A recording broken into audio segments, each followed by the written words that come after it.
Yeah, we feel like it was sort of getting our act a little bit together as far as being consistent. We still got a long way to go, and we realize that, but the boys are still eager about it, and they feel like, okay, this is going to be the race we win, and they keep looking at it from that standpoint, and I do too, and it's just going to be a matter of time we start winning some races. Do you think you have a better chance to win races on short tracks or super speedways? It doesn't make a whole lot of difference. We run good at Darlington. We run good at Daytona. We run good at Bristol. We'll run good here at Martinsville. So it really doesn't make a whole lot of difference. As long as it's a racetrack, we run good on. Gentlemen, start your engines.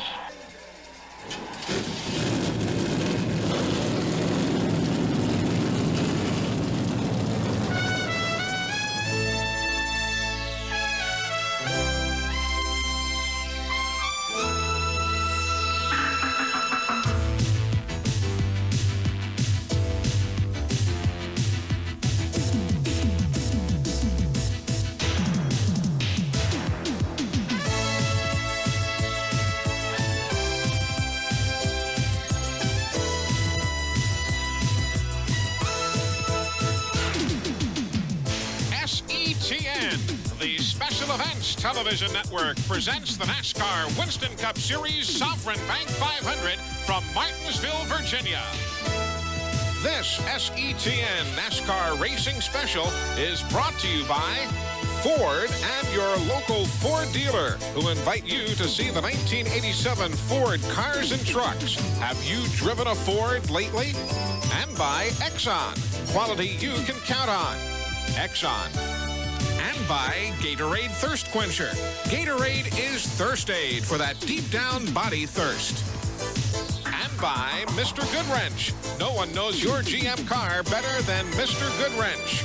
No one. You're looking at what has been a most unusual sight here in the Blue Ridge Mountains of Virginia over the last number of days, and that's sunshine here at the Martinsville Speedway in Virginia. But we welcome you today to SETN's coverage of the Sovran Bank 500.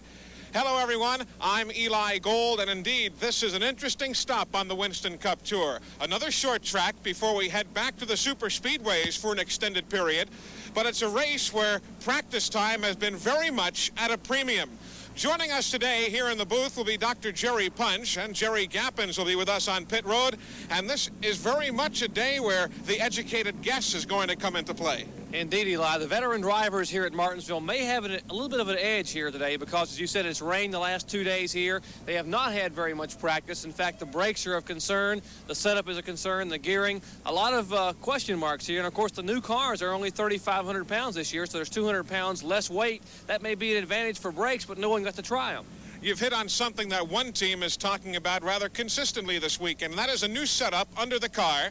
A question about are the brakes broken in, and a new gearing for Dale Earnhardt. He and Richard Childress, crew chief Kirk Shelmerdine, have gotten together and said this is how we think Martinsville needs to be run right now. Of course, Earnhardt is coming off a series of races where he's been a consistent winner, but not without its controversy.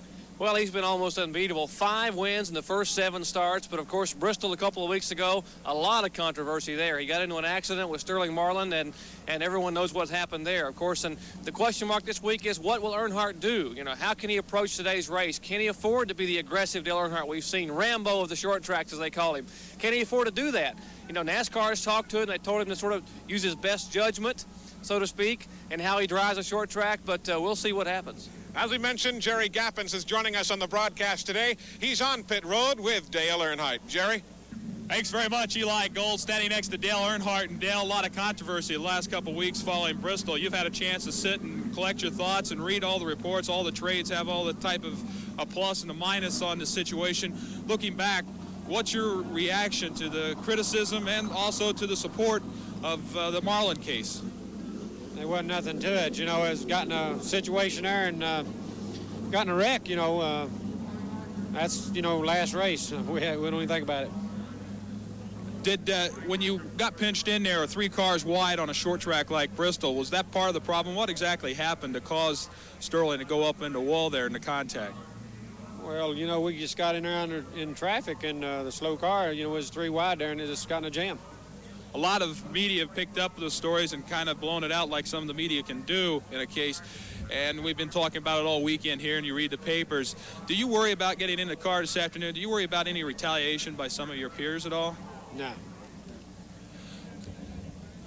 the weather here washed out all practice and qualifying on the second day.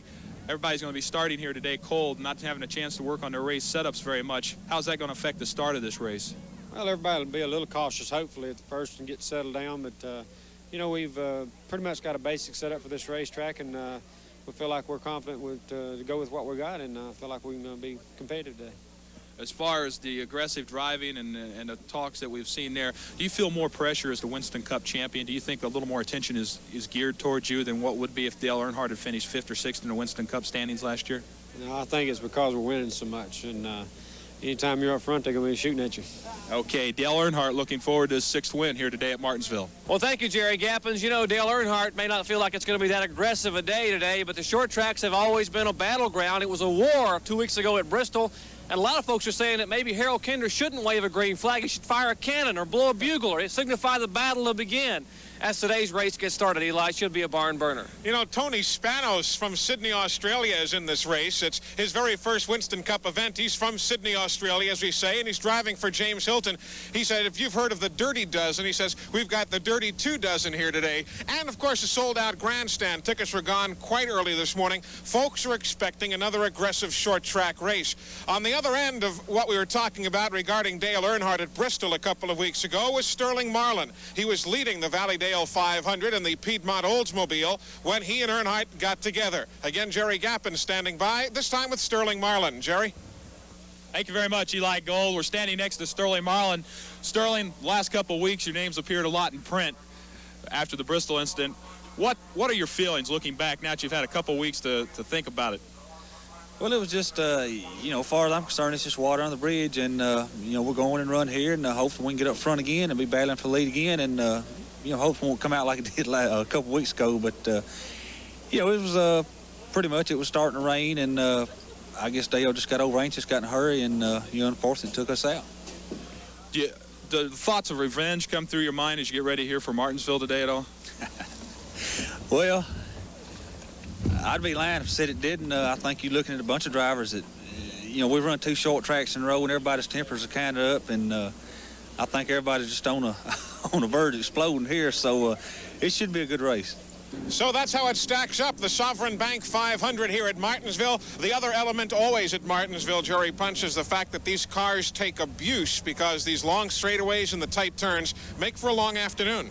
Well, they do. Neil Bonnet told me, he said, you know, these cars normally will run 125, maybe 128 miles an hour at the end of the straightaway. You got to get that car slowed down, get it turned around about face 180 degrees to go back up the backstretch. It's like 2 drag strips connected by very short, tight turns. It's very hard to get the car slowed down, and brakes is certainly the key factor in winning here at Martinsville. And even though these drivers and crews have been here at Martinsville for years, they're not against experimenting just a little bit. As a matter of fact, Richard Petty trying a new style of brake today that Jerry Gappens has been looking at throughout the morning, and we'll be updating you on that story as our telecast continues. But as soon as we come back to Martinsville, we'll continue our look at pre-race activities, the Sovran Bank 500, coming up shortly right here on SETN. Kenny Bernstein just yesterday setting the quickest elapsed time with a brand new track record there in his car. So it's quite a week for that racing team. It is indeed. They would like to get a win here. Morgan Shepherd drives this track very well. In fact, their cars ran so well here last year with Joe Ruttman aboard. They finished 2nd in this race, 5th in the fall race, so that Quaker State team has always run this track well. Morgan Shepherd, a former winner here, got his first short track win or first Winston Cup win ever here back in 1981. So he's no stranger to victory lane. I think that team may be awfully strong today. As a matter of fact, one of the more innovative pre-race festivities we've seen here over the years was Morgan Shepherd's wedding a few years ago, right here on the front straightaway at Martinsville. But right now, he's standing by with our Jerry Gappens. Gentlemen? Pole sitter Morgan Shepherd, proud to be in the #1 spot from his first pole since 1982. And Morgan, it's a good place to start in a tight track like Martinsville. Right, you know, most of the time when I've won races up here at Martinsville, I've had to come from back in the pack, but this way you save a lot of sheet metal, you save your brakes, and anytime you start up front, especially at Martinsville, it gives you an edge. How important is that first win? Do you think it's going to come here today, and this is the start of things, good things to come? Well, I hope this is the first win for Quaker State Buick. You know, this team has really worked hard. They was new on the scene in 85 and or in 86, and I'd just really like to pull it off for them here today. How much concern do you have? This is a tight track, Martinsville, and it's notorious for bending a little sheet metal and all the controversy we've had the last couple of weeks. Is that on your mind, the fact that there's going to be some bumping around? Are you ready for that type of thing? You have to be ready. That's what happens here at Martinsville, because Martinsville depends so much on the brakes, because it's just like a drag strip. We drag down the straightaway and then we stop in the corner. So you got to take care of your brakes, and occasionally somebody's going to slip into you, and occasionally you're going to slip into somebody else. What's your biggest concern to go 500 laps here today? Brakes. Taking care of my brakes. Okay, there's pole sitter Morgan Shepherd in the Quaker State Buick right up here front where he wants to be. That's Morgan Shepherd, the pole sitter for today's Sovran Bank 500 with a brand new qualifying record over 91 miles an hour, Eli. He should be strong, but a lot of cars will be strong today, and a lot of question marks because of the lack of practice time and the rain we've had the last couple of days. Again, if you're just joining us, there was qualifying here on Thursday and a small time practice session Thursday afternoon. All day Friday it rained, all day Saturday it rained, and that sets the stage for this afternoon's Sovran Bank 500. Let's take a look at today's starting lineup. You've already met Morgan Shepherd, the Quaker State Buick, with a new track qualifying record of 91.355 miles an hour.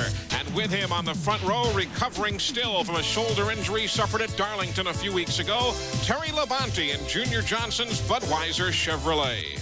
Eli, row 2 will have Harry Gant, car number 2, 47-year-old from Taylorsville, North Carolina. Handsome Harry hasn't won since late in 1985. He will start third. Alongside Harry, the man who's been the man of the year, Dale Earnhardt. 5 wins in the first 7 starts of the year, 3 in a row in his Chevrolet at over 91 miles per hour. That man won here at Martinsville a year ago. Rusty Wallace in the Kodiak Pontiac at 90.951 miles an hour. And Kyle Petty, whose Wood Brothers racing team is based just up the road in Stewart, Virginia. Kyle will start 6th.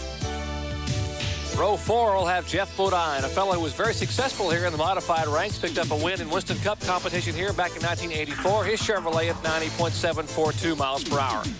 Alongside him, Alan Kowicki, best finish of his young career here a year ago. He finished 4th. He will be driving the Z-Rex Ford.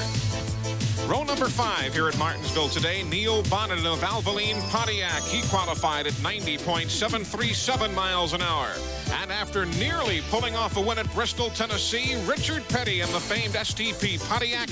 He'll start 10th in today's field, qualifying at 90.573. Row 6 will have Darrell Waltrip, a 7-time winner, along with Dave Marcus, a veteran driver. Row 7, Bobby Allison, never won here at Martinsville, and the rookie, Dale Jarrett. In the 8th row, Ricky Rudd from Chesapeake, Virginia, and Buddy Arrington, he's from right here in Martinsville. Benny Parsons and Mike Waltrip in row number 9. Row 10, back in the field, we'll have Phil Parsons, a young driver running awfully well in the Copenhagen car. Kenny Schrader, we know about his season. Sterling Marlin and Bobby Hillard Jr. in row 11. We're at Martinsville Speedway in Virginia. Jerry Cranmer will start the Elmo Langley car. ARCA driver Steve Christman, Eddie Beerswall in another Eddie, or at least Buddy Arrington car, and Jimmy Means also in row 13. Row 14, a couple of independents. J.D. McDuffie in the car number 70, Slick Johnson in the car number 12. Row 15, Derek Cope from the Winston West ranks, and Tony Spanos. And where's Bill Elliott? There's Bill Elliott, starting dead last, 31st on the field. After problems with an engine here on Thursday and rain on Friday, Bill just couldn't get the car qualified. There was no opportunity for him. He uses a provisional starting spot for the first time. He will start 31st. And we'll take you to the green flag as soon as we come back to Martinsville. For Pocono Raceway race journalist Jack Arute. Why just watch auto racing on... With Jerry Punch and Jerry Gappins, I'm Eli Gold. The light is out atop the Pontiac safety car. There's your front row. Morgan Shepherd in the green and white car number 26. Terry Labonte in the Budweiser car. And here, Jerry, you see they invert the starting positions if they want on the restarts during the race, something unique to short track racing. Well, here the fast way around Martinsville is the inside groove, and that's where they want the fast cars to be. The slower cars on the outside so they won't get in the way. Green flag waving, Eli. We're underway. Here in Martinsville, the Sovran Bank 500 quickly. Morgan Shepherd, car number 26. The Quaker State Buick makes the dive to the inside. Everybody through the turn cleanly. very difficult. You got to be awfully careful early on in a race like this where the brakes are so important. Traffic is very, very tight. There's Harry Gant making a move inside Terry Labonte. Gant trying to make that bid inside the Budweiser Chevrolet. Rusty Wallace is up to 4th. Dale Earnhardt is 5th. And oh, Jimmy Means. Jimmy Means in the Turtle Wax car with a problem coming off the corner. There is no caution flag being shown. A little off-road racing by Means. He's back underway. We're still under green. You see Alan Kulwicki in the 7, Richard Petty in the 43 as the field works. Seeing some smoke already from Tony Spanos. Car number 48 in the James Hilton car. Spanos is the driver from Sydney, Australia. At this time a year ago, he was a professional polo player, and he got off that horse to get into some horsepower. And Tony Spanos in car number 48, we see some smoke from that car. But there is your race leader, Morgan Shepherd, in car number 26. He has run well here at Martinsville over the years. And Eli, just a little bit of smoke out of the rear of Morgan Shepherd's car that time by. So we'll keep an eye on that car as the day progresses. Shepherd leading. Harry Gant in 2nd spot. There's Gant's car, the Skoll car. The Budweiser effort for Terry Labonte is 3rd. There you see the 17 Tide machine for Darrell Waltrip. He's mired back in the pack. He started 11th and lost a couple of spots on the start. He's now running 13th. And Shepherd's starting to stretch it out just a bit here in Martinsville. You see the different colors in the turns on the racetrack. Martinsville is unique in that they have cement on the inside groove and asphalt on the outside. Hence the white grooves inside and the darker grooves to the outside. As there's a good look at Terry Labonte in the 11 chasing down the 33 of Gant. The 3rd car in the picture there, Jeff Bodine in the Levi Garrett Chevrolet. Labonte making a move beneath Gant, but Gant has the horsepower to hold him off. That's a brand new race car. They built that car. Tim Brewer, the crew chief for Neil Bonnet last year, built that car along with Wayne Dalton, especially for short tracks at Wilkesboro and Martinsville. We'll see how that car is going to perform today. There's a move of 62. Steve Christman inside of Jimmy Means. And oh, Morgan Shepherd and Jimmy Means together. They spin. Everybody else managing to avoid. Shepherd pulls away, but we are under caution. We are under caution here at Martinsville as Jimmy Means now tries to get car number 52 righted and back into competition. As Jerry Punch and I were mentioning at the outset of the broadcast, braking is very much a factor here at Martinsville, slowing these big cars down time and time again. And with that subject in mind, here's our first SETN pit tip with Jerry Gappens. Year after year, one of the big stories here at Martinsville has been the brake problems. Because of the long straightaways and the short, tight corners, brakes seem to go away very soon in a race. Well, Dale Inman and the STP Pontiac crew have tried to come up with something a little different that they hope will solve that problem for driver Richard Petty today. What they've done is they've gone to a new brake designed by Alcom out in England. They're the same people that do a lot of work with March Engineering on the Indy cars. It's a bigger, beefier brake unit with new technology, and it offers a lot more of shoe area on the brake surface to help hopefully last a little bit longer during a race. The other thing you'll see most of the teams do here, put color heat-sensitive paint on the rotors. The paint will tell the driver, or the crew actually, when they take the tires off, how hot these brakes are getting. The green, when the green turns to white, that means the low end of heat has started to work a little bit and the brakes are warming up. When they start wiping out the orange color here that you see, that means they're getting a little bit hotter yet. And when this pink or reddish color has gone to white, that means the brakes are extremely hot and possibly about ready to go away. That's part of the brake story here at Martinsville today. It is very much a story, Jerry, as action now is on pit road. There's Morgan Shepherd's Quaker State car getting a pit stop. As they're coming in, they were changed 4 tires, as most cars will do under caution. We'll be right back with more from Martinsville. Running in 6th position now is Benny Parsons, and Bill Elliott is up to the 7th spot, Jerry. He decided not to make a pit stop and get himself out from behind all of that race traffic after starting 31st. They really want to see how this brand new Ford Thunderbird out of Mike Laughlin's shop will work. It's a brand new short track car. Again, they started back in 31st spot, now being shown up in the top 7. And looks like Earnhardt now beginning to make a move on Harry Gant. Dale is not content, obviously, to run second. He never is. And he's going to try and work on Harry. Good run so far for Darrell Waltrip. He's still there, obviously, early in the race. But in light of how the season has started for the Tide Chevrolet, Darrell encouraged here at Martinsville. Again, we'll want to mention, too, Jerry, a lot of these guys did not have any practice after Thursday afternoon. For those who might just be joining us, this is the first sunshine we have seen here since Thursday. So it is very much a hit-or-miss type of situation on the car setup for some of the teams. Absolutely, and what a packed grandstand they have here at Martinsville, Virginia. The 40th anniversary of this short track, over 40,000 people, a record crowd for the richest short track event in NASCAR history. It looks like they're going to get with the action in the program pretty quickly. Harry Gant, Dale Earnhardt, and Darrell Waltrip in that order. You're talking about the seats. Look at the brand new Winston Tower seats up just off to our left here in turn number 2. Actually, turns 1 and 2, and those were sold. Everything was sold here. They started selling standing room tickets at about 9:40 this morning. Earnhardt there. There's Derek Cope, the 19 car, with Bill Elliott just around him. Likewise, Terry Labonte. Good battle there for the lead. And you know, every time Earnhardt makes a move, Darrell Waltrip is going to try and take advantage of it as well. So Earnhardt's got to worry about going forward. There he goes with the inside move down the back straightaway into turn number 3. Harry Gant gets kicked to the outside, and he may have trouble hanging on to second place as Darrell Waltrip now moves past Harry Gant. So a quick shuffle of positions here as Gant went high. You talk about the phenomenal year Earnhardt has had. Not only 5 wins and 7 starts, but he has actually led 55% of the laps that he's running this year. That's a tremendous figure, and he right now looks like he's got his hands full with Darrell Waltrip. Alan Kulwicki is still 4th. 5th is Neil Bonnet. He's running well. 6th is Benny Parsons. Jeff Bodine is 7th. 8th is Rusty Wallace. 9th, a good run for Dave Marcus so far. And Labonte is now 10th, with Bill Elliott having dropped back to the 11th spot as they shuffle it off now here on the straightaway. Some of the Waltrip fans now up on their feet, waving their Tide hats and caps. The best they've seen Waltrip run all year. In fact, the best short track finish he's had was 12th a week ago at Bristol, Tennessee. See those beautiful azaleas there ringing the racetrack? Just something else that separates Martinsville from all the rest. It's far and away the prettiest racetrack in the country. But these guys right here, they'll tell you it's an awfully ugly racetrack on the surface for it to be so pretty to look at, because it's a track that does take its toll on driver and equipment. That's what I say about it being ugly. It's a tough place for them to get around. It looks like Earnhardt and Waltrip want to pull away and try to settle it among themselves. There's the battle from 4th on back. Rusty Wallace in the 27, the Kodiak Pontiac, a winner here last year. The Pontiacs run well at this track. They run well on the short tracks in general. That car, Rusty Wallace, has always run well on the short tracks. Wallace is there. Dave Marcus, a pretty good run back behind Wallace. There's Bodine in front of Wallace. Benny Parsons in the red car as Jeff Bodine tries to make a move to the inside. If you've never been to Martinsville, you see that yellow curbing just inside the turn, separating the racing facility from the grassy area. It's not come into play yet here today. Maybe Jimmy Means earlier, but that's something else for you to watch. The cars occasionally hop over the curbing.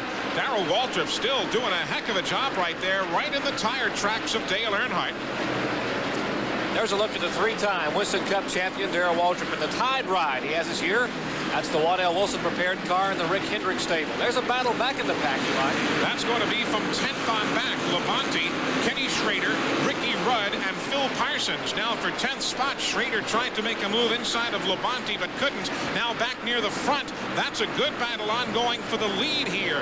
Waltrip in the 17, Earnhardt in the 3, side by side as they go down the back straightaway, and Waltrip just outdives him into turn number 3.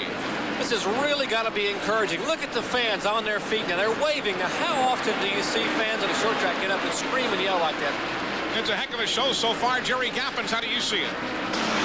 As we see Darrell Waltrip working outside, going underneath Dale Earnhardt coming out of 2, we notice the clean passes we're seeing so far early in this race. The clean passes, if you notice Dale Earnhardt's car, not many wheel marks on that left side.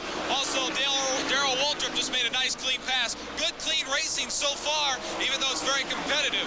It's a good point that Jerry Gappens brings up, especially in light of the fact of what has gone on over the last number of weeks on short track racing. Everybody minding their P's and Q's, as they say so far, and Darrell's going to be tickled leading the show here.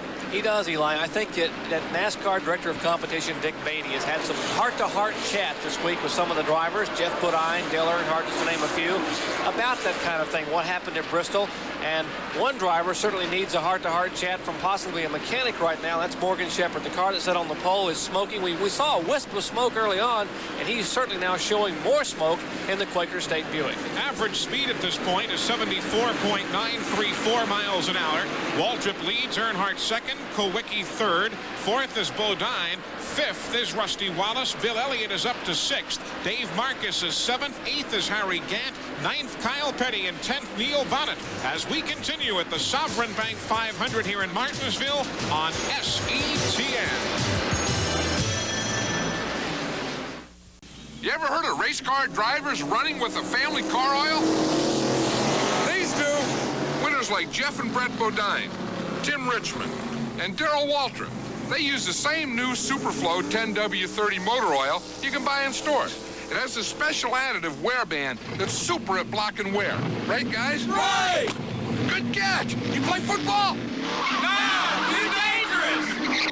Want your engine to last? Go with the Flow. New Superflow. Just stopped briefly. Had a leaking transmission. They had to repair it. Crew Chief Larry Reynolds now checking with the NASCAR Winston Cup official, telling him it looks like we got that leak fixed. The NASCAR officials are watching it close because they don't want any liquid on the track right now. Very dangerous condition, but right now it looks like Morgan Shepherd is not leaking the transmission oil, but it looks also like it's not going to be his day for victory here at Martinsville. Jerry Gappin's on pit road. The pace that Darrell Waltrip is setting. Only 10 cars remain on the lead lap at this moment. Waltrip, Earnhardt, who is second. Alan Kulwicki, a strong third-place run. Jeff Bodine is fourth. Fifth is Rusty Wallace. Boy, look, somebody ought to tell Harry Gant that they've paved the place. Well, he is having his troubles. Apparently, they have rear-end problems in the car, maybe losing some grease, something, but he just cannot get that car off the corner. Looks like he's dirt tracking. Bill Elliott is now running sixth. He has dropped a spot to Rusty Wallace on the restart. Dave Marcus is seventh. Phil Parsons eighth. Kyle Petty is ninth, and Neil Bonnet still running 10th. Boy, Harry Gant, look at him just sliding off the corners off number 4. He is really swatting flies in that car, trying to hang on to that steering wheel back and forth out of the corners. You got to feel for Harry Gant, trying to do well. They have not had good luck this season, and again, he just keeps the rear of the car from tagging the wall coming out of turn 4. Kyle Petty's right behind him there as they go around Eddie Beer's wall. Kyle probably doesn't know exactly which direction to go either. Not sure what Harry's going to do. Man. Well, Kyle's probably just sitting back here enjoying the show. I mean, that's got to be something to see from behind that Skull car. You know what else? Harry's pit area is just as you come off turn number 4 here. It's one of the very first pits where Travis Carter and the crew are watching. So they're getting an eyeful every time Harry comes off the 4th turn. Finally, Kyle goes around to the outside as the Skull Bandit still being wrestled around by Harry Gant. Look at that. And he's using up his tires on top of everything else. I mean, this is not just a situation that has one ramification to it. The problem can continue to snowball. Well, it looks like when Harry gets on the throttle coming out of the corner, that one wheel may be turning, the other one may not be. That'll turn the car completely sideways. It's all he can do to keep the car from spinning. Now he's headed down pit road where Travis Carter, Wayne Bumgarner, and the rest of the Skull crew will maybe try to decipher what the problem is. They have the jack underneath the right side of the car. We have the clocks on here timing that pit stop. They have a hose spraying the front across the grill of the car to keep it nice and cool. It is a warm day here at Martinsville. They will come around and change all 4 tires. Eli, as you said, they probably have burnt the rubber completely off the Skull Bandit Chevrolet. Gant sitting patiently in the car knowing that we are under green. He is losing valuable time. There's part of Jeff Bodine's crew. Gary Nelson, them watching the work being done on Harry Gant's car. 28.2 seconds. Not exactly the best pit stop, but not bad for 4 tires. You got a feel for Harry Gant there. Neil Bonnet, who is now running in the 10th spot, about to be lapped. Or darn close to it here. Neil is running in 11th. Let me correct myself. And Darrell Waltrip closing in on him, about to put him a lap down if he can keep that tied Chevrolet in the straight direction. These 2 guys were teammates a year ago driving the tandem cars for Junior Johnson, and Bonnet trying to hold him off, but trouble. Alan Kulwicki. Kulwicki's car, a lot of smoke out of the Z-Rex Ford, and it looks like he has certainly got problems. Maybe he's blown an engine on the car. The car still seems to be under power, so maybe just some oil line or something come loose. And it looks as though Darrell Waltrip will beat Neil Bonnet to the stripe. Neil tried, but he could not stay on the lead lap, so Justice Kowicki seems to blow the engine here. Neil Bonnet will go down a lap as we are under caution for the third time. Jerry Gappin. Darrell Waltrip now comes in, makes a quick stop. Full load of fuel going in the left side of the car. They put another can in now. Right side tires being replaced. Meanwhile, the left side tires are now being loosened. The jack comes over to go underneath the car. Raise the left side of the car now as fresh tires will now go on the left-hand side. Take a look at those tires as they come off the car. They look in good shape. He's handling very well. Waddell Wilson leads down towards the front of the car. They get all the lug nuts on, and he's off and away. And Darrell Waltrip is having a good day so far. Good work for the crew there as they get Darrell Waltrip back. Oh, Richard Petty and Phil Parsons trying out for the Olympic synchronized spinning team. Evidently, that's under caution. You rarely see that under caution. These cars trying to get righted. Here's Rusty Wallace threading the needle between Petty and Parsons. He just gets through. What a job by Rusty Wallace. And a good run, Eli, for Bill Elliott. Let's take a look and possibly see what the reason for that is. Jerry Gappin's in their pits. Crew Chief Ernie Elliott for Bill Elliott's car. Bill's come up from last to fifth. Good ride so far. Any key to that success so far in early going? No, just trying to stay out of trouble. We didn't stop on the first stop when everybody else did, you know, so that was, but that's what we, you know, we had to take that gamble early on. In just a moment. Same thing we had last fall, you know, same car, good engine, good tires, good chassis right now. We're taking it easy. What's Rusty saying on the radio? He says, keep telling me to save my brakes. There's Rusty in car 27, the Kodiak Pontiac, working around Michael Waltrip in car number 30. This car is nicknamed Samson. It's the car he won with last year at Bristol. He won here at Martinsville with. It's one of the first downsized cars built, and we have a caution here at Martinsville. Caution on the Speedway. There's some debris, Jerry. We're getting a report from NASCAR that there is some debris on the racetrack, and that is putting us under caution here for the fourth time this afternoon. You're talking about Rusty. Well, this car named Samson is one of the first downsized cars that Banjo Matthews built. It was owned by Joel Halpern when he had it. For some, I don't know how you work in that maze of massive people there, but you do. Well, it was a critical pit stop last year in the Goodies 500 that Jimmy May car and Barry Dodson and the crew were able to get the Kodiak Pontiac back out and allow Rusty Wallace to take the win. There's the Ford coming out. That's car number 9 of Elliott, the Z-Rex car back out. That is Alan Kulwicki. You see him moving down pit road. And Earnhardt is able to beat Rusty Wallace off pit road. Here come Alan Kulwicki and Jeff Bodine off pit road. Good pit service for everybody. Some good quick stops here. Richard Petty, Kyle Petty. Oh, Kyle is going around. Kyle Petty has spun his car here off turn number 2. And a tire loose, Eli. The left rear tire of the car now will not move. It's down on the pavement. You see him trying to get the car. And there's the left rear tire missing from the car.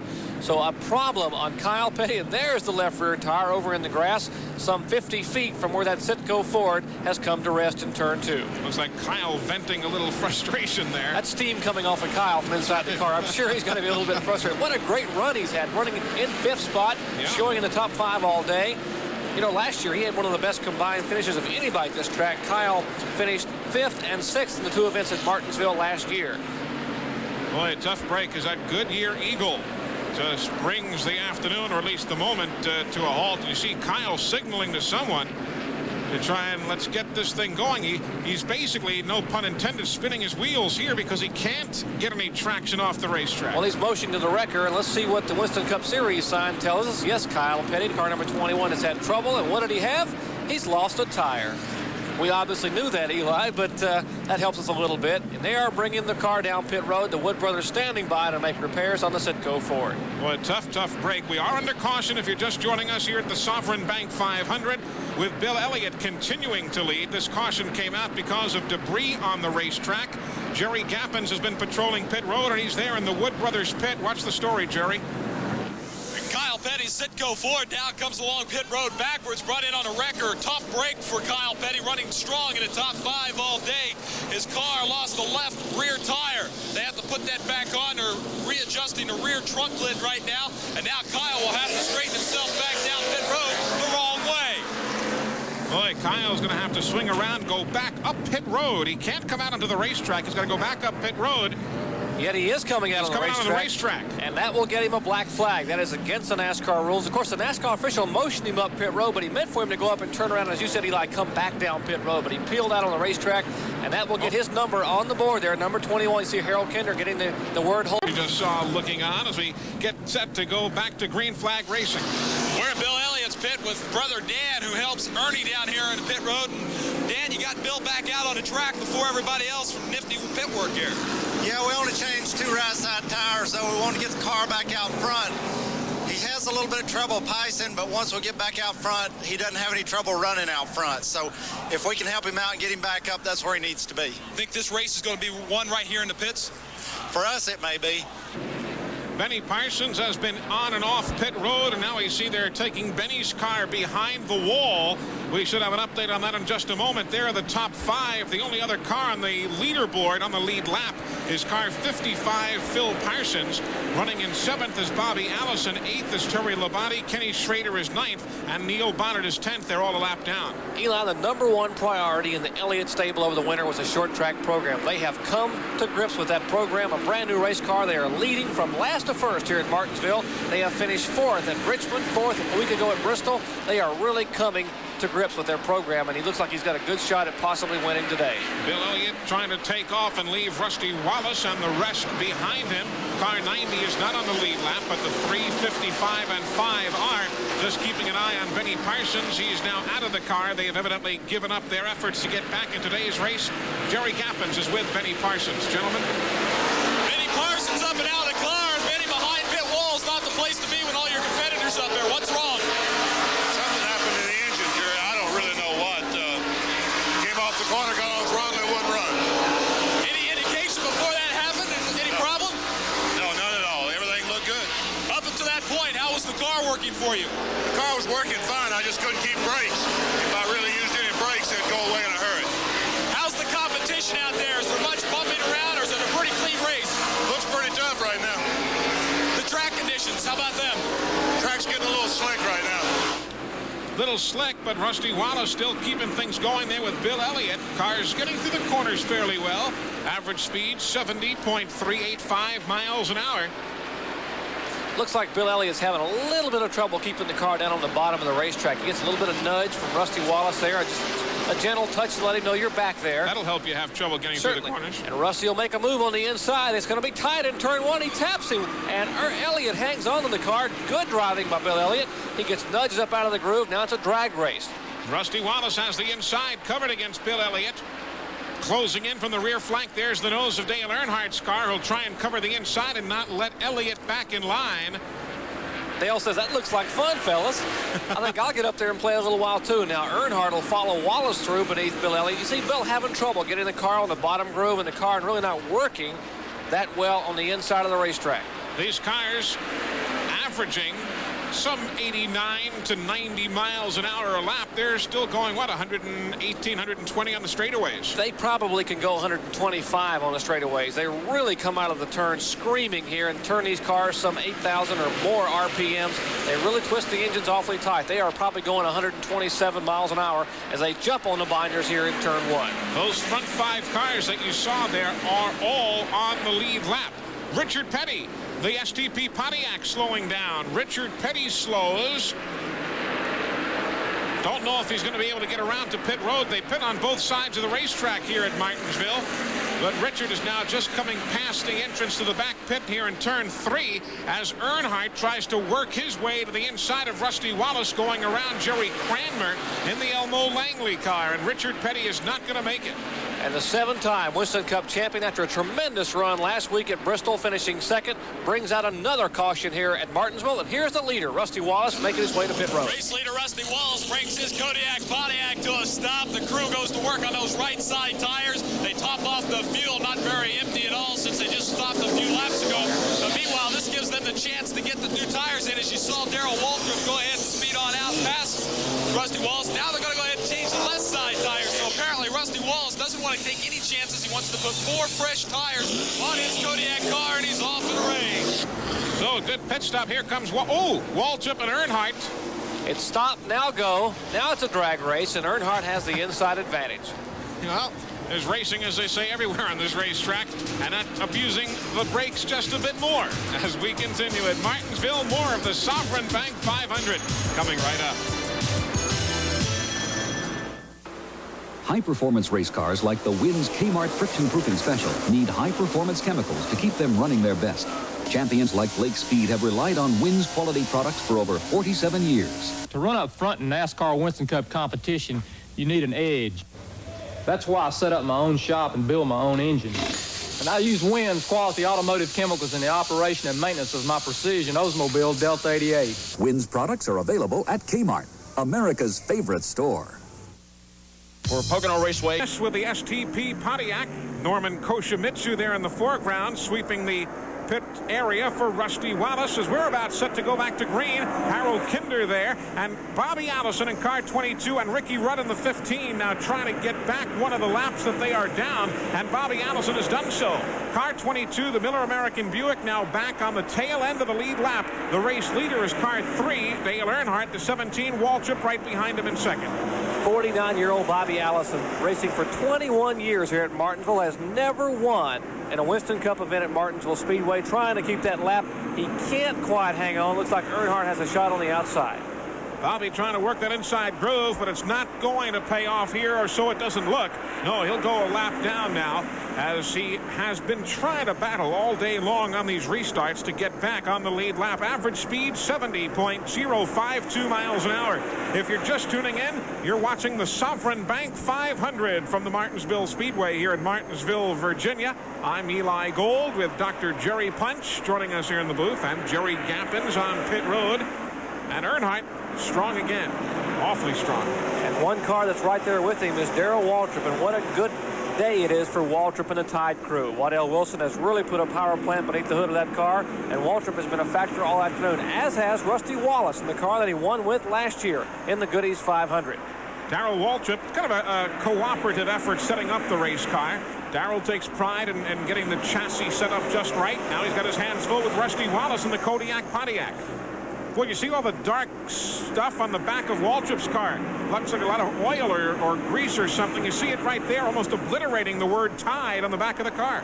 They definitely have lost some fluid from that car. And you see Rusty Wallace signaling to Darrell Waltrip, waving in the mirror, waving up his hand indicating thanks for the nice clean pass, because Waltrip did give him racing room, and Rusty did make the pass for second spot. That's their front two cars right there, Dale Earnhardt and Rusty Wallace. Other cars on the lead lap include Jeff Bodine, Bill Elliott, and still Phil Parsons. He's running in fifth now. He's in position for what could be, we'd have to look it up here, but it could be his very best career finish ever. Well, this is the car that Earnhardt won with up in Richmond, and is again Waltrip now having trouble. He heads down pit road, and what a disappointment it has to be for Darrell Waltrip after a tremendous run all day long. And Wallace just gets a clip of the curb there. That concrete curbing hangs on and keeps the car from spinning. And behind the wall will go the three-time Winston Cup champion. Darrell Waltrip takes the Tide car back around behind the wall.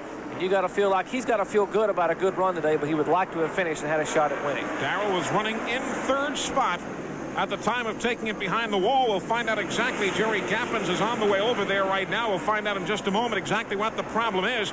Dale Earnhardt, though, continuing to battle with Rusty Wallace. Jerry Gappins is ready. Let's go down to the Waltrip pit area. Jerry? Waltrip out of the car. Darrell disappointing into a super day up until this point. What happened? Something happened. We've been losing oil pressure. We couldn't figure out why, and the engine finally lit up. Gave up. Did you have a lot of pride using your own chassis setup? Your own chassis setup seemed to really be working well in Martinsville. Well, yeah, you know, I set the car up every week with the help of all the boys, and we're just learning what it takes, and we're getting there. Darrell Waltrip disappointed he's out of the race, but looks forward to the next time in his Tide machine. Dale Earnhardt, we have seen 12 lead changes already today. Earnhardt has led a number of different times, so have there been other repeat leaders. This is the 12th lead change we've seen, and you see a jam-packed Martinsville Speedway. Couldn't put another person in here with a shoehorn. Good battle for the lead now. Rusty Wallace makes the bid on the inside. Speaking of shoehorns, it looks like Rusty Wallace was able to wedge his way in on the inside, and Waltrip, or rather Earnhardt, gave him some racing room there, and now Wallace seems to really have the strong horse here. Rusty Wallace running well, just looking further back. Oh, there's Richard Petty. Richard Petty and their STP crew, Dale Inman and the rest, still trying to figure out exactly what's amiss. Bobby Allison continuing to run well. We saw earlier he couldn't quite stay on the lead lap. There's Bobby, but he's doing well. Morgan Shepherd, car 26, the pole sitter. And again, 22, Allison, 55, Phil Parsons. Not on the lead lap, or at least Phil is. Bobby's not, but it's a good battle. Good battle back in the pack. Here's a second-place car, Dale Earnhardt, coming off 3 consecutive wins. Darlington, Wilkesboro, and Bristol a week ago. He has the hot hand right now. There's an ongoing battle between Bobby Allison and Phil Parsons. They get together this time, and Bobby spins.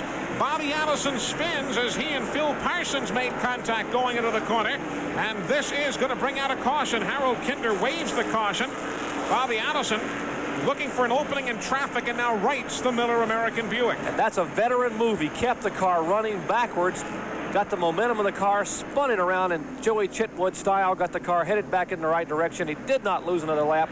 Good move for Bobby Allison. This is the 11th caution flag of this Sovran Bank 500 as Bobby Allison now gets back to rejoin the group, as you see with the caution flag displayed by Harold Kinder. And that's what experience, there's no substitute for it in any type of sport, certainly here in auto racing. Well, indeed, Bobby Allison, a veteran. He nearly got asphyxiated last week at Bristol when he tore up that Miller car and came in and had a lot of exhaust inside the car, had to have oxygen after the race. He is certainly would like to win today as the lead cars are on pit road. Kirk Shelmerdine and the crew going to work on the Wrangler machine. The 27, Barry Dotson and the crew get a good pit service there for Rusty Wallace. Well, gas only for Wallace. He just come in, if you remember, just a few laps back for a 4-tire change, so he is ready to go. The go sign being given by the NASCAR official. Terry Labonte's crew now. Junior Johnson. You see Pete Wright and the rest of the crew. Jeff Hammond, Tim Brewer, Sandy Jones changing 4 tires on that car. Earnhardt, the second car off pit road. He will bring the Wrangler machine back on the racetrack. Jeff Bodine. Far this year on the Winston Cup Tour, Eli, his best finish was second at Richmond on the half-mile short track at the fairgrounds earlier in the year. He would like to pick up his first win. And there's the battle back in the pack for Earnhardt. Earnhardt just coming together with Wallace and came over that curbing.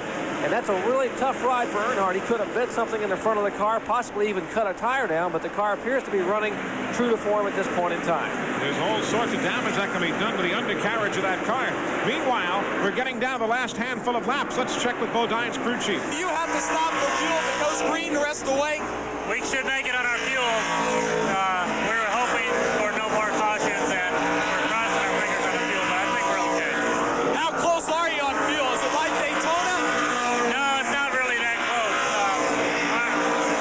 We should have a pretty good cushion, but we're running a little faster than we expected, and the mileage varies depending on how hard we run, so we're conservative, but we'll be all right. Okay, Gary Nelson hopes that Jeff Bodine, his driver, doesn't have to stop at all. They'd like to see this thing end under green.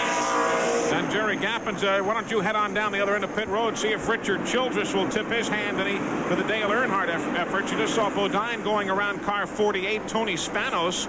There's Earnhardt and Rusty Wallace. And they're moving in on Bill Elliott. Elliott, who would like to pick up his first ever short track win on the NASCAR Winston Cup Tour. He sees those cars pulling in, and the one you saw with the kangaroo on the hood, Eli, that is Tony Kookaburra Spanos. That's right, Kookaburra Spanos. I'll tell you, for his first Winston Cup event, he's driving James Hilton's car. For his first Winston Cup event, I think he's done pretty well. He's kept out of trouble, and that is as much a key as anything else on this tour. It's a tough track to drive in Martinsville. Not a place you want to break into the sport, and Spanos having done a good job. And now it looks like Earnhardt has caught the second place car of Bill Elliott. If you're wondering why Tony Spanos is running as you watch Bodine going around Jerry Cranmer, they're building a new race course in Australia, the Calder race course, as Earnhardt now makes a pass on Bill Elliott for position there. So Earnhardt moves up into the second spot. Spanos wants to be ready when that racetrack opens, supposedly in November of this year in his homeland. Jerry Gappens is with Richard Childress. Jerry? Now with Richard Childress. Richard, if this thing stays green, can you go the distance on fuel? Yeah, we can make it on the fuel, but, you know, we got to have a caution. Our car's a little bit off right now, and Jeff's running real good, so we'll just have to see what happens. Without the help of a caution, you really don't think you can catch Bodine right now? Well, no, because he's running awful good. We're running about the same. Okay, Richard Childress on this end of the pits hopes that they do have a pit stop. That'll give his man, Dale Earnhardt, a chance to get back in the lead. Well, Richard didn't mention anything about Dale going over the curb before, and the way he's running now, he seems to be running pretty well. So evidently not much of a factor, if any. And there's Jeff Bodine still looking for that first win right now. You'd think it would have to take pretty much of a major malfunction for somebody to catch him. He's cruising along. And what Richard Childress didn't mention is that his crew chief, Kirk Shelmerdine, has gone down to the Rusty Wallace crew, Barry Dodson, and said, look, we can't catch Bodine. Have at him if you can catch him. We can't. So, that shows a lot of sportsmanship in the Wrangler crew. These crews all work closely together, and they neither one feel like they have a shot at Bodine right now, who's got a commanding lead here in the Sovran Bank 500. Kyle Petty still out there circulating. The race leader, Jeff Bodine, closing in behind him, getting set to put Kyle another lap down. But that Citgo 711 Ford, after the problems earlier, if you weren't with us, they had a malfunction of one of the air wrenches, the impact wrenches, during a pit stop. They didn't get the lug nuts tightened down, and Kyle lost a wheel going through turn number 2 earlier, and that cost him some time on pit road, a couple of visits to pit road in a subsequent black flag period. Aside from that incident, he'd be running probably with the race leaders. He lost about 7 laps. He's currently being shown in 12th position right now, but Kyle has had a good run here at Martinsville in the past, trying to hang on and finish as well as he can in that Citgo Ford. Here's the leader going around Kyle Petty. So Jeff Bodine will try and put another lap on car number 21. And the lap's now beginning to wind down for Jeffrey. He's had wins in all sorts of divisions here at Martinsville as he gets around Kyle Petty. Kyle working hard, and Jeff Bodine spins. Jeff Bodine and Kyle Petty going for the same piece of real estate. Bodine spins. He tries to get across the curbing as Earnhardt goes by. There goes Rusty Wallace to the outside. All of a sudden, you've got a new race leader as Jeff Bodine spins with Kyle Petty. And we are still under green. No caution has come out. Let's take a look at what happened. Here's the leader, Jeff Bodine, in the white and yellow numeral car number 5. Kyle Petty, the Citgo Ford. They're both in turns 1 and 2. It looks like there's enough room. Kyle Petty is all the way up alongside the door. Bodine trying to get the car cut in the corner. They come together. Bodine's car spins. Kyle Petty hard on the brakes to keep from running right into the door of Jeff Bodine. He steers his car around Bodine, who continues the spin, comes across the curb, and let's see who else moves into the picture. Rusty Wallace will come by. Yeah, there's Terry Labonte. I don't know if we get a good picture or not of Rusty Wallace spreading to the outside of Kyle Petty's car. Evidently not, but there was a great piece of driving. Second time today, Rusty has just avoided an incident. And now Jeff is back up to speed, but he is not the race leader. Dale Earnhardt is, and boy, I'll tell you, there's Kyle Petty.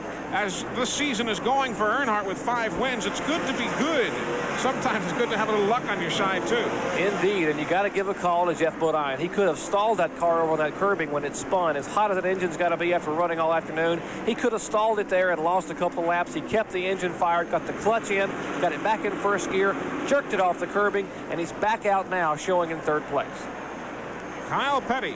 And there again, Jeff Bodine. He's closing in on Rusty Wallace again, although Rusty lost some distance, having to make the evasive maneuver. Now, Jeff did not lose a lap. He lost some 400 feet, maybe more, on the racetrack, but he did not lose a lap as Kyle Petty and Terry Labonte now battle. But there is the race leader. Car number 3, Dale Earnhardt, who right now would pick up his 6th victory in 8 Winston Cup races this year. So it's all going well for the Wrangler Chevrolet. He trails Bobby Allison through the corner. Bobby is showing at this point some 3 laps down. Dale Earnhardt has never won the Sovran Bank 500. He's won twice at Martinsville Speedway, both of coming in the fall events.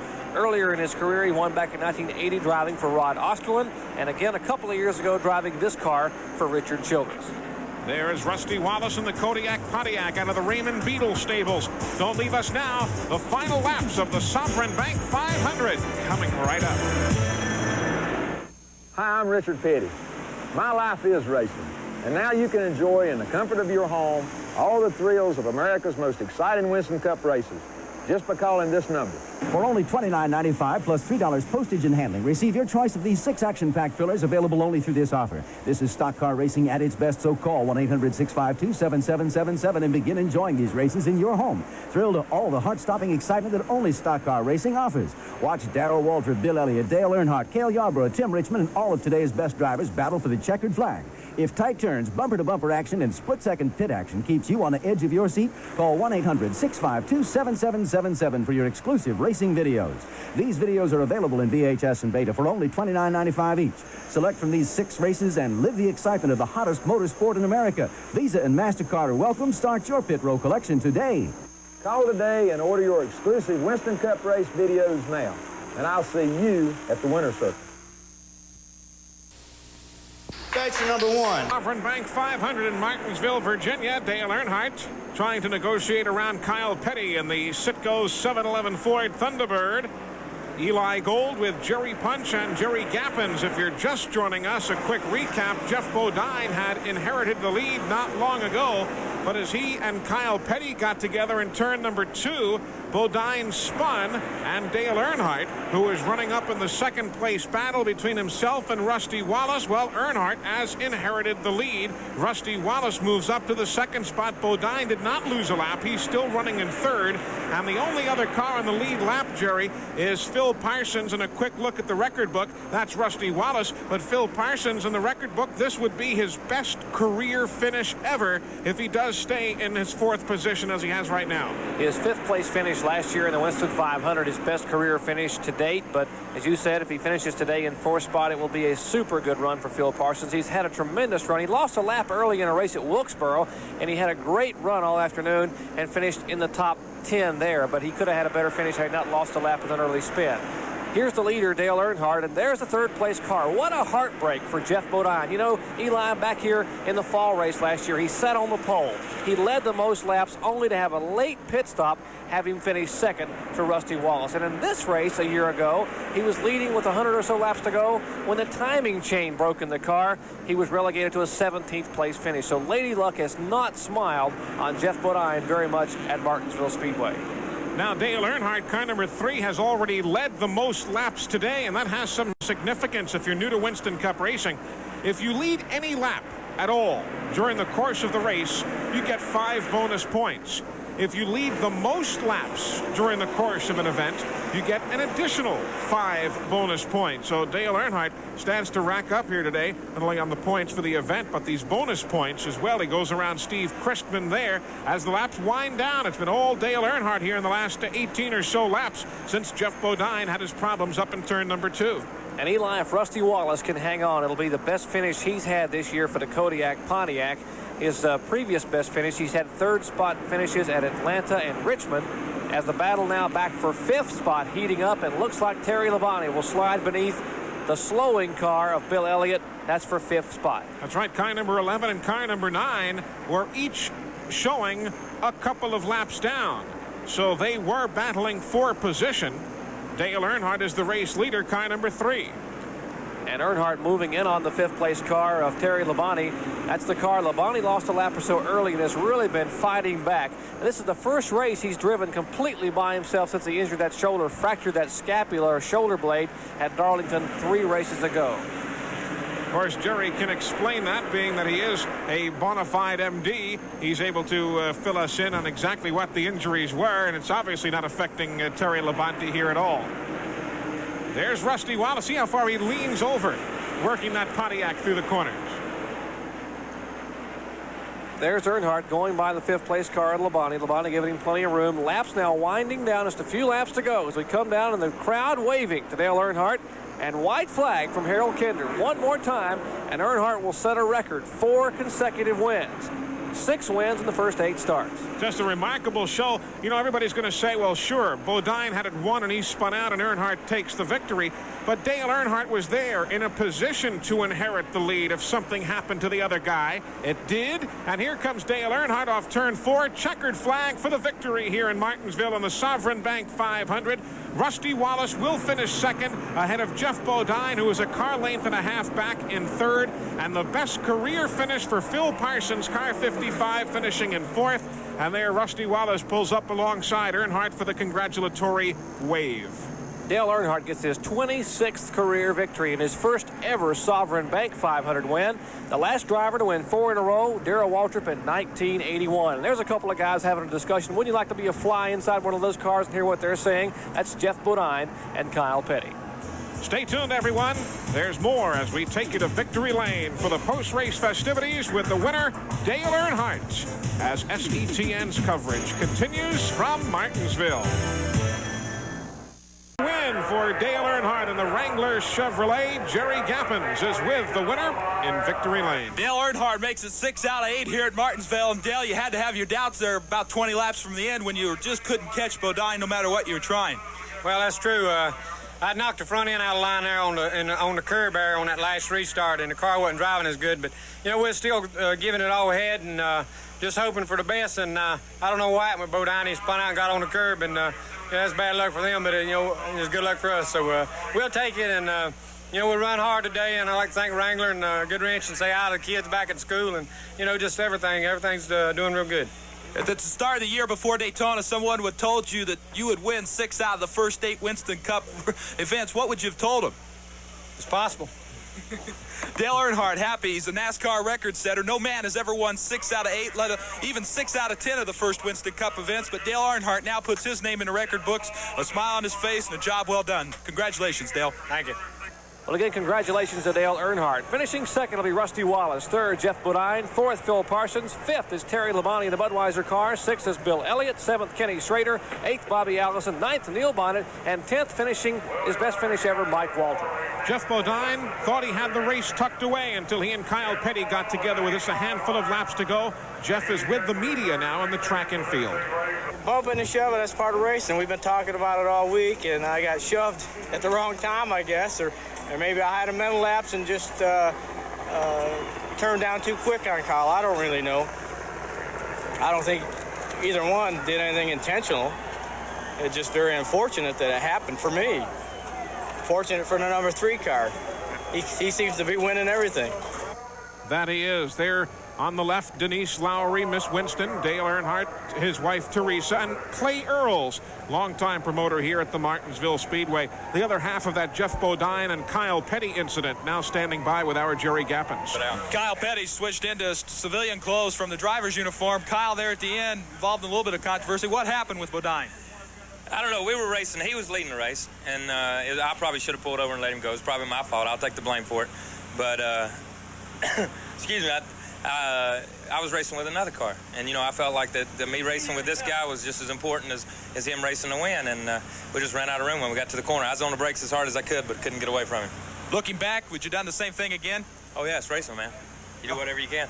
Okay, Kyle Petty, those are thoughts after the Bodine incident. Well, true sportsmanship, Eli. Kyle says it's his fault. Jeff Bodine blames himself. Possibly 50-50, both drivers at fault in that little spin late in the race. Well, true sportsmanship, what have you. It is another victory for Dale Earnhardt, his 6th of the year in 8 races, and the success rolls on for the Wrangler Racing Team. And SETN, along with all of the Winston Cup family, congratulate Dale Earnhardt and the Wrangler Team for their victory in today's Sovran Bank 500. This SETN NASCAR Racing Special has been brought to you by Ford and your local Ford dealer. Have you driven a Ford lately?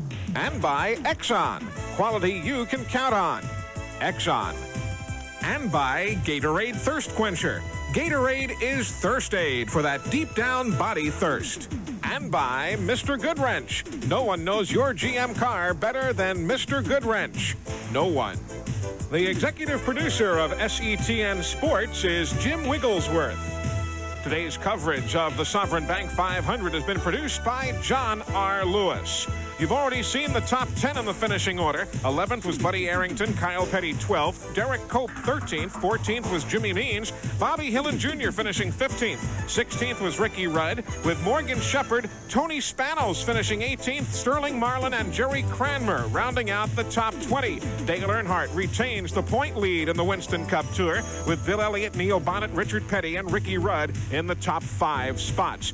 Don't forget to join SETN throughout this racing season Our next broadcast, the Miller 500 from the Pocono International Raceway in Long Pond, Pennsylvania. That will be coming your way next month right here on SETN. And throughout the racing season, we'll be back here at Martinsville. Again to Richmond, Virginia, racing from Rockingham, all on SETN. And to help you better keep up with racing news from across the country and around the world, join Pat Scanlon weekly for This Week in Motorsports, a comprehensive look at auto racing. Our thanks to Jerry Punch and Jerry Gappens. Jerry Gappens on pit road throughout this afternoon's coverage. The average speed of today's race, 72.808 miles an hour. Dale Earnhardt wins. And for the entire SETN crew, I'm Eli Gold.